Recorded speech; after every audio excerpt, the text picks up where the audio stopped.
começar, né, pensar nesse de fora para dentro, fazer caber nesse ideal.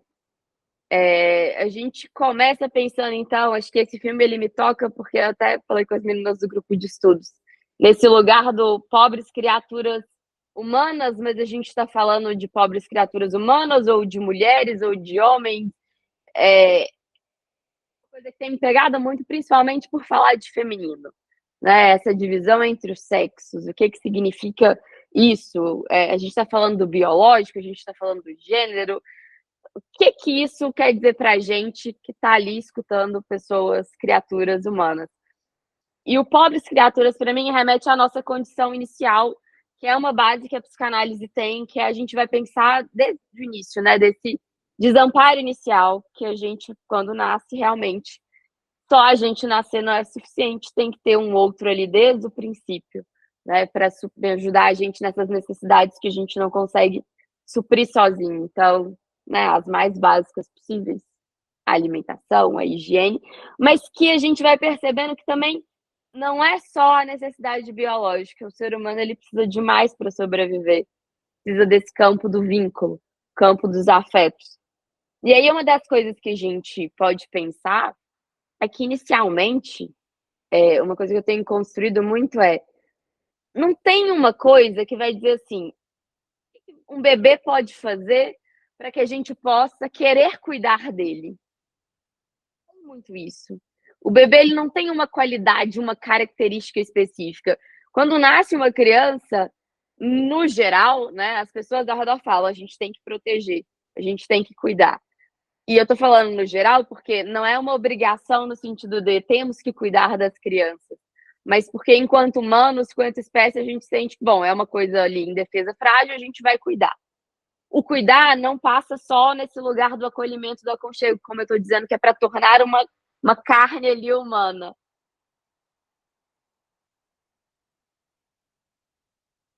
E, né, assim, nos torna humanos é justamente quando a gente tem esse campo do vínculo que acolhe as nossas necessidades para além disso.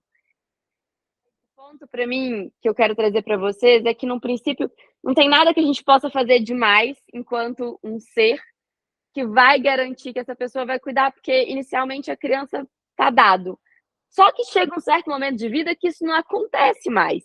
Cada vez mais a gente passa a exigir das crianças que elas se comportem a partir de certas regras, que elas entrem na nossa cultura. E quando isso acontece, quando a gente estabelece uma condicionalidade para que esse vínculo aconteça, a gente já está entrando no campo de um ideal, que é o que que essa criança tem que ser para ela então receber esse vínculo. Já não é mais dado ali naturalmente, né? Tem alguma coisa que acontece. Então, uma pergunta primordial, né, da psicanálise que está na base ali das nossas neuroses é justamente o que que o outro quer de mim? Na medida que a gente vai desenvolvendo, vão sendo colocadas essas condições para a gente poder desenvolver, né? Tanto isso vai depender da nossa família, isso vai depender da estrutura social, da onde a gente vem, isso vai depender da cultura que a gente está inserido. Então, assim, a gente num primeiro momento, se, bom, somos bebês, vamos ser cuidados, de repente não, tem algumas regras que eu tenho que cumprir para esse meu referente me oferecer isso. E é a hora que a gente começa a negociar, a gente começa a abrir mão para a gente poder esse vínculo que é tão caro para nós, porque sem ele, inicialmente, a gente não se tornaria humano. Assim, né? Em condições muito favoráveis, esse vínculo acontece. O problema é que a gente fica achando que esse vínculo é dado, e não é. E até quando a gente entra na questão do amor materno, né? Então, é um vínculo que já existe. Não, também é um vínculo que é criado, mas criado a partir de condições também para que isso aconteça, né? Então, pode ser que esse vínculo venha de condições muito ruins e muito adoecedoras, e é o que acontece para a maioria de nós. Não porque esse cuidado não foi ofertado, ele foi, ele pode ser, né? Na maioria das vezes é. Tem até o Spitz, que é aquele da psicologia, a gente fala muito dele quando a gente está falando do desenvolvimento, que ele foi percebendo que crianças abandonadas num hospital mesmo que tenham tido as necessidades básicas atendidas, se não tinha uma coisa a mais, um afeto, um acolhimento, isso não ia ser suficiente para aquela criança se desenvolvesse, ia ter uma falta ali. E a gente pensando no vínculo, não só enquanto a gente é criança, mas o vínculo atualmente, né, parece cada vez mais inalcançável ter uma condição de vínculo que seja boa, que seja suficiente para nós humanos, porque, dentre outros fatores, tem o tempo. Cada vez a gente tem o tempo para desenvolver esse vínculo. Então, até tirar esse momento para agradecer vocês que estão disponibilizando o bem mais raro de vocês, que é o tempo, para estar aqui, para a gente estar criando esse vínculo, né? Então, para a gente entender qual que é a importância do vínculo na nossa vida, porque acho que estudando a psicanálise, e eu sempre falo da coisa do laço, do laço, do laço, em última instância, é aquilo que salva, né? Quando nada parece fazer sentido mais na nossa vida. Então, trazendo aqui um pouco do Freud, né, que é a nossa base psicanalítica primordial, quando ele diz de um narcisismo, e é uma coisa que a gente vê muito hoje falando, mães narcisistas, homens narcisistas, tudo narcisistas, e a gente da psicanálise fica incomodado com isso, mas ao mesmo tempo tem um fundo de verdade nisso, né? O que é o narcisista? É aquele que o mundo gira ao redor dele, que ele não se importa com o outro. Mas vamos entender primeiro, então, o conceito da psicanálise para ver como é que isso atravessa a nossa história, e a nossa história também enquanto mulher, né? Assim, esse peso de quem está atravessado pelo feminino, que sofre sim com o narcisismo de quem acha que o mundo gira apenas ao redor. Então, ele vai dizer que não tem um eu inerente, né? A gente não nasce com um eu, a gente constrói esse eu de fora para dentro. E é um eu que está alienado no outro, porque o eu nasce do outro e o outro nasce do eu, porque a gente primeiro não diferencia quem sou eu, quem que é o outro. Primeiro é essa vivência de uma onipotência imaginária, uma ilusão de uma completude, né? Então a gente diz esse eu ideal. E é importante, justamente porque é esse ideal que vai permitir também a gente ter investimentos na gente, o amar a si mesmo.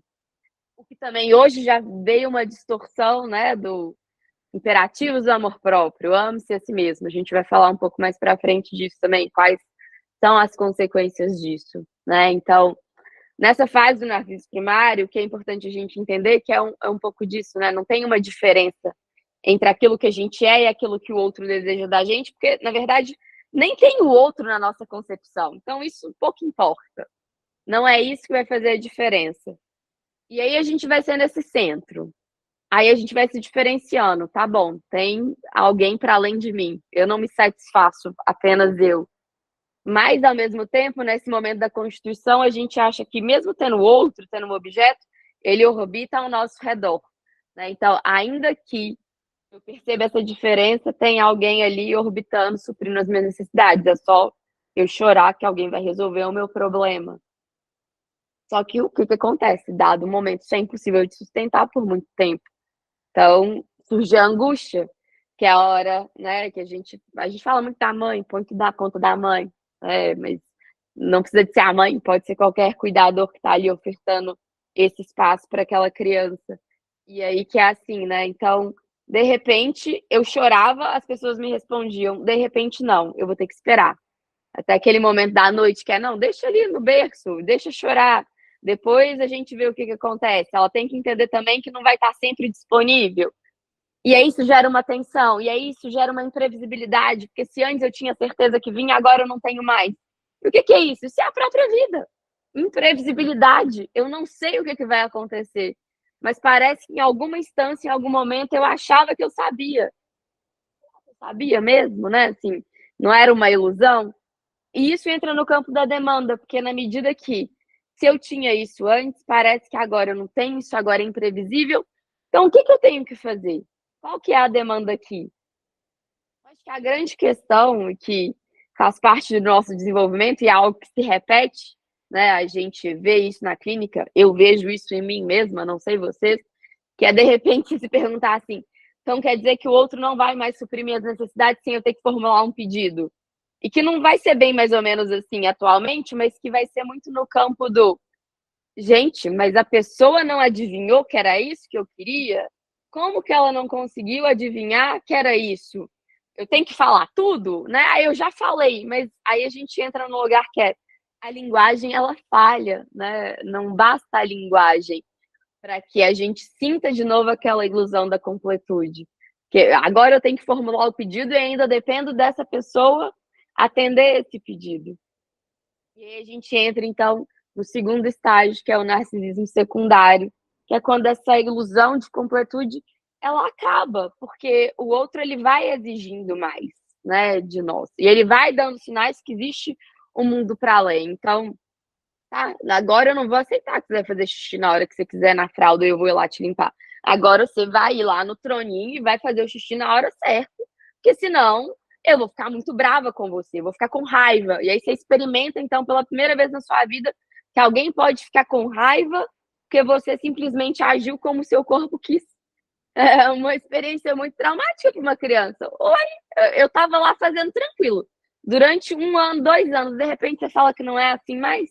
Eu vou ter que aprender qual que é essa regra. Qual que é a regra do jogo? E aí a gente começa a reconhecer, então, que tem algo que nos precede, que ultrapassa a nossa existência, né? Então, esse eu ideal que a gente montou ali, de uma completude, começa a se romper. Então, é mesmo, eu sou falho, eu sou inadequado, eu sou incompleto. E aí, veja só, né? Quando eu me reconheço falha, incompleto, não é que o meu narcisismo deixou de existir. Ainda é sobre mim. Que eu que sou falho, eu que sou incompleto. Não é porque a minha mãe é um sujeito, que ela tem outros desejos e que ela quer fazer qualquer coisa da vida dela que não seja trocar uma fralda minha, não esteja lá presente. Ainda é sobre mim, é sobre essa ausência que eu sinto.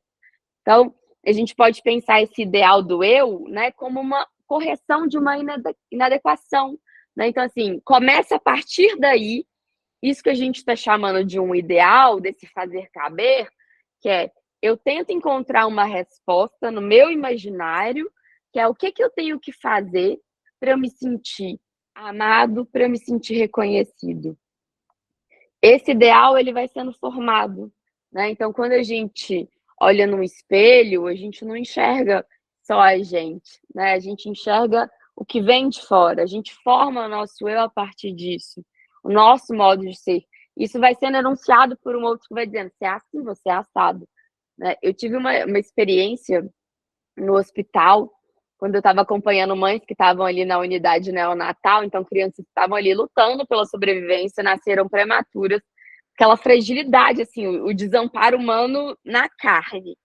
E era muito interessante ver aquelas mães assim, nossa, esse narizinho é de não sei quem. Nossa, ela mexeu assim, aí me lembra esse tique aqui igual o do meu pai. É uma tentativa de humanizar aquela carnezinha lá que tá ali assim, em defesa. O outro faz isso por nós. E na medida que ele faz isso por nós, às vezes não é tão doce assim, né? Tão carinhoso. Às vezes é uma marca de algo assim, nossa, ele é essa pessoa tão terrível quanto alguém foi para mim. Com um pequeno sinal, essa criança já se torna encarnado alguma coisa e a gente acolhe isso. Porque acho que para o ser humano, pior do que, né, ser encarnado em algo que talvez não seja tão bom assim, é não ser encarnado em nada, é a indiferença. Então, o outro não reconhece nem a minha existência, ele não olha para mim. Então, é mais fácil eu acolher tudo de ruim que vem do outro, porque pelo menos ele está me colocando em algum lugar, ele está me referindo, do que de repente eu não ter sentido nessa existência, né? Então, essa imagem que a gente vai construindo, nossa, desse corpo, de quem nós somos, do nosso eu, vai partindo dessas atribuições. É aí que a gente cria a nossa identidade. É aí que a gente passa a performar diante dessa identidade. E é aí também que a gente vai criando esse campo da demanda, que é quando eu não consigo me identificar com isso, e aí eu sempre acho que falta algo e eu tenho que demandar desse outro para que ele me reconheça, para que ele me diga que eu sou isso mesmo.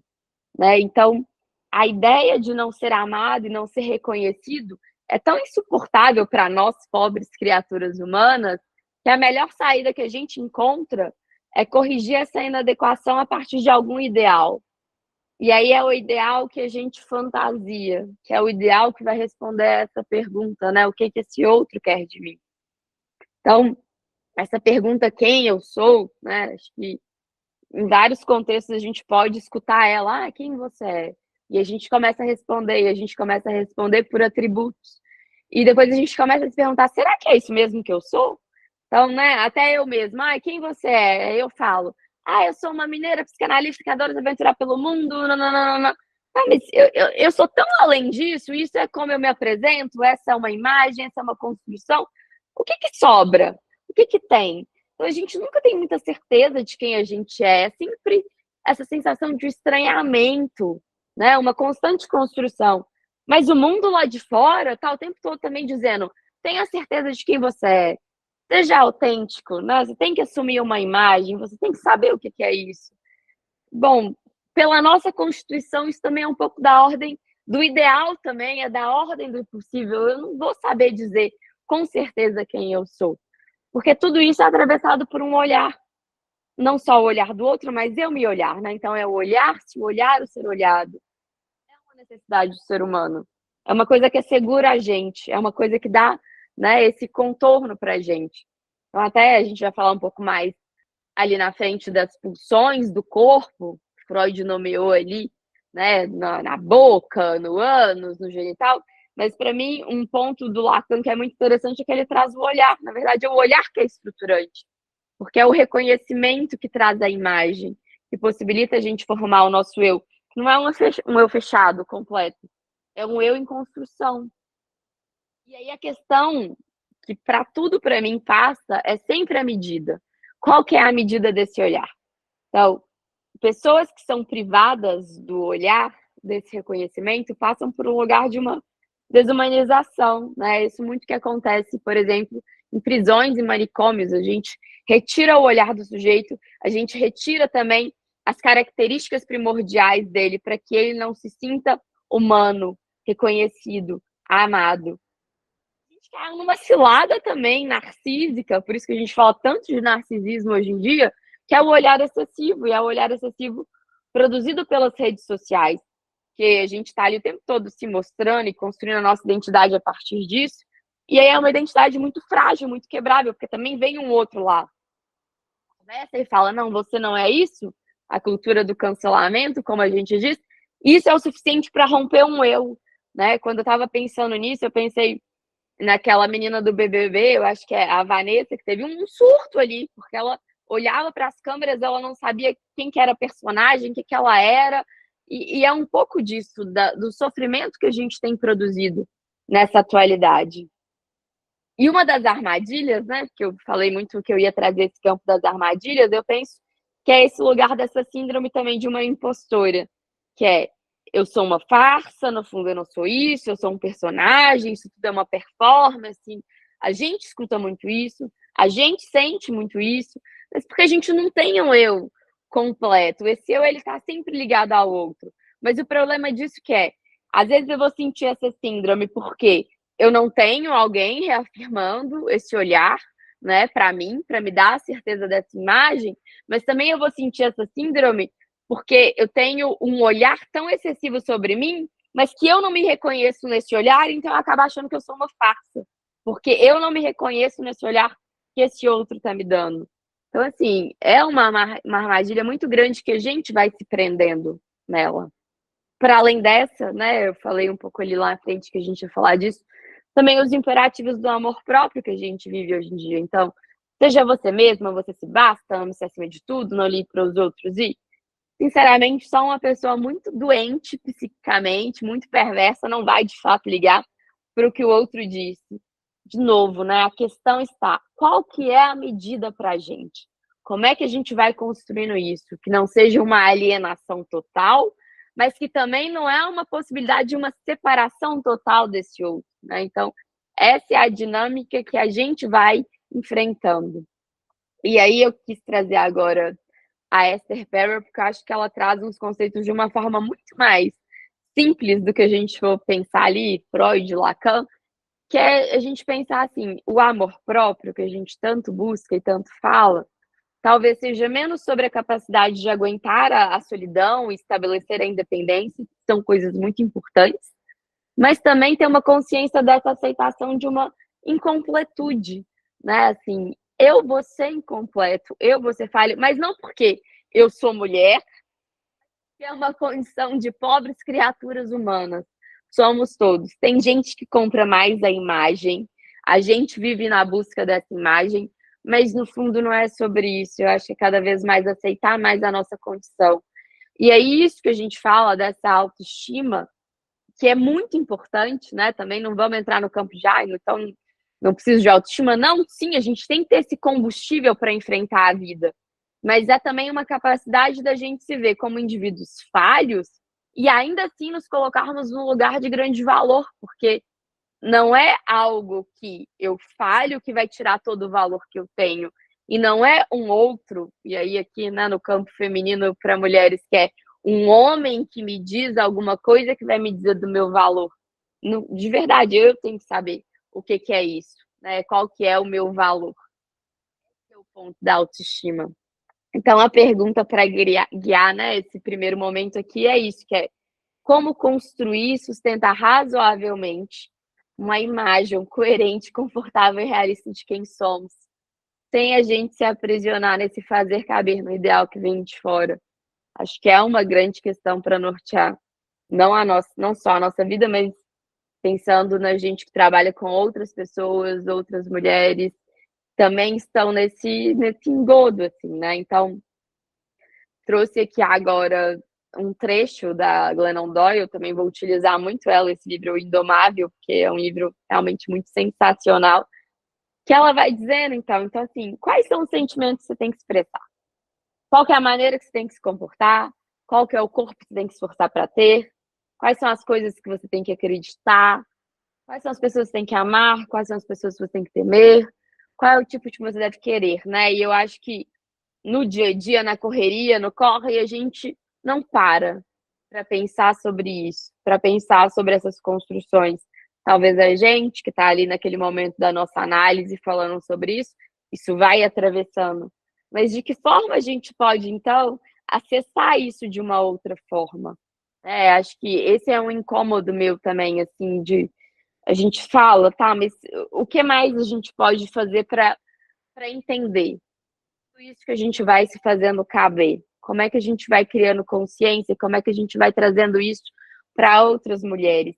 Então, até no e-book que eu vou mandar para vocês amanhã, junto com o material, junto com a gravação, vem com algumas propostas de umas práticas, que é algo que eu já venho fazendo na newsletter também, porque eu também estou cansada um pouco da gente ficar só no campo do discurso, né? Então, assim, vamos para a prática, vamos fazer alguma coisa com isso. Porque senão fica parecendo que é muito pouco. Pelo menos para mim, é essa a minha sensação, assim. Então, acho que uma pergunta que norteia esse módulo é uma pergunta que norteia minha vida, é uma pergunta que norteia as análises que eu conduzo, passa por aí, né? Então, qual que é a fantasia desse ideal do eu? O que que aquela pessoa que está ali falando sobre a vida dela, ou as pessoas que eu troco acreditam que elas têm que ser, ter, fazer para suprir essa necessidade básica da pobre criatura humana, que é se sentir amada e reconhecida. E aí também para a gente não ficar também só no campo da teoria, eu quis trazer um exemplo um pouco mais prático e que de alguma forma conecta também um pouco com a minha vida, com a minha construção, que é a boazinha. E a boazinha que eu acho que a gente fala muito já também na internet, mas que a gente, enquanto mulher, muitas vezes se reconhece nesse lugar. Nem todas, porque a mulher também não é tudo igual, né? Mas o ideal da mulher acaba trazendo para esse campo da boazinha, do agradar, do ser agradável, do fazer de tudo por todos. E aí, então, se a gente for pensar nessa construção do ideal do eu vou criando na minha fantasia a minha resposta para eu corrigir a minha inadequação, para eu entender que se eu fizer isso, eu vou me sentir amada e reconhecida, então vou ser boazinha para todo mundo. Só que aí o que acontece? Eu vou dando conta, e eu não tenho tanto esse reconhecimento assim, eu não me sinto tão amada, porque geralmente se você é a boazinha, a pessoa que não dá trabalho, vai ter alguém que vai dar um trabalho maior que você e aquela pessoa vai merecer mais a atenção a você que já é independente, você que já se vira, você que já dá conta. E aí é muito interessante nos processos de análise também ver isso, que é assim, cansei, não vou ser mais isso. Aí eu tento recuar dessa posição que eu construí, que era essa, as pessoas começam a me cobrar que eu já não sou mais aquilo que eu era. E eu não sei lidar também com isso, porque, tá, eu achei que não interessava se eu era boazinha ou não, porque não, né, não me sentia assim, amada, reconhecida, mas deixa eu deixar de fazer, para ver se não vai aparecer. E é um pouco do que eu digo, né, em relação às mulheres. Para as mulheres de fazer as funções que elas fazem se a sociedade não colapsa em um segundo. E é um pouco também dessa questão, né? Que se você é boazinha uma vez, parece que tem que ser boazinha sempre. E aí acontece que você não dá conta de sustentar isso sempre. Em algum aspecto isso vai explodir, isso vai sair, e geralmente isso vai sair no corpo. Então, né, o que importa não é como você se sente por dentro, mas o que você aparenta por fora. E aí, quando eu trago esse lugar do negar ter meu corpo, é um pouco isso, que é o corpo ele vai dando sinais de todo esse ideal, toda essa fantasia que a gente construiu, mas que na medida que isso falha, porque a gente cria a fantasia para se proteger da realidade, a gente vai para a realidade e ela continua falhando, o que que me sobra? Vai responder a isso.